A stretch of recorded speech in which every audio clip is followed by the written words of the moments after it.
Welcome back. So, grab a coffee and get comfortable because today we're unpacking a conversational trap I can almost guarantee you've fallen into at least once.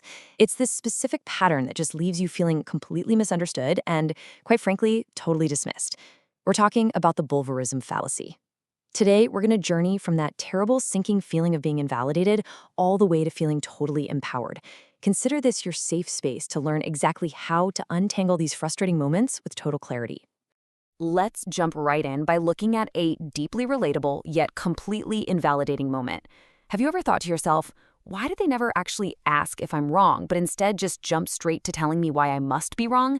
It's maddening, right?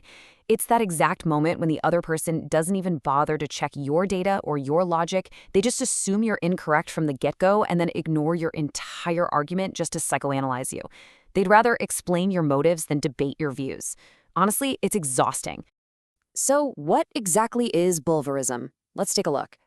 The bulverism fallacy, which gets its name from a fictional character named Ezekiel Bulver, is essentially when someone assumes your conclusion is false without a single shred of evidence. Then, instead of proving you wrong, they try to explain away your supposed error by pointing to your identity, your psychology, or maybe your circumstances. The critical thing here is that they're entirely skipping that necessary logical step of asking, wait, is this actually true?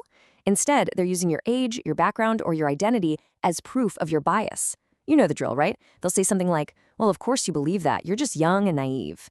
They completely bypass the logic.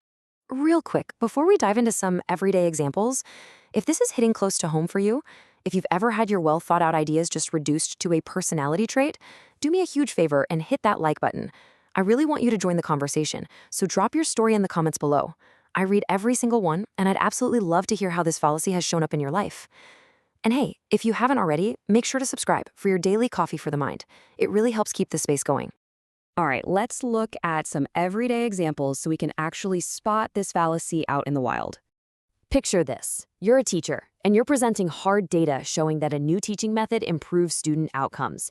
You've got the charts, you've brought the proof, the whole shebang.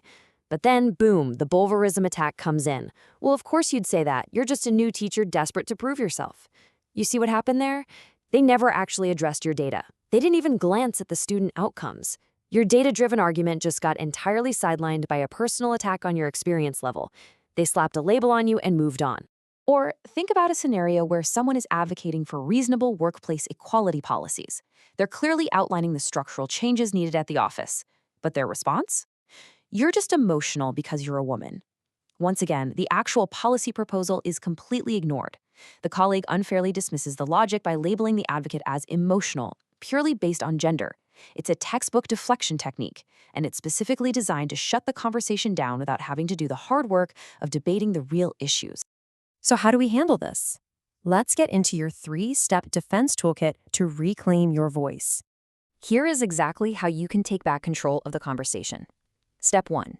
Name the assumption, but do it calmly.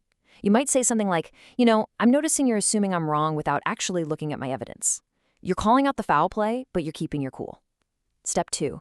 Ask for evidence of the error. Shift the burden of proof right back onto them.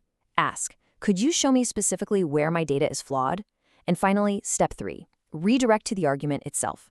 Forcefully but politely, steer it back by saying, let's focus on whether this method actually works rather than why you think I believe it. This toolkit, it's not about defending your identity, it's about insisting that ideas be evaluated on their own terms. Because here's the truth, your perspective is not a flaw. You absolutely deserve to have your arguments engaged with seriously.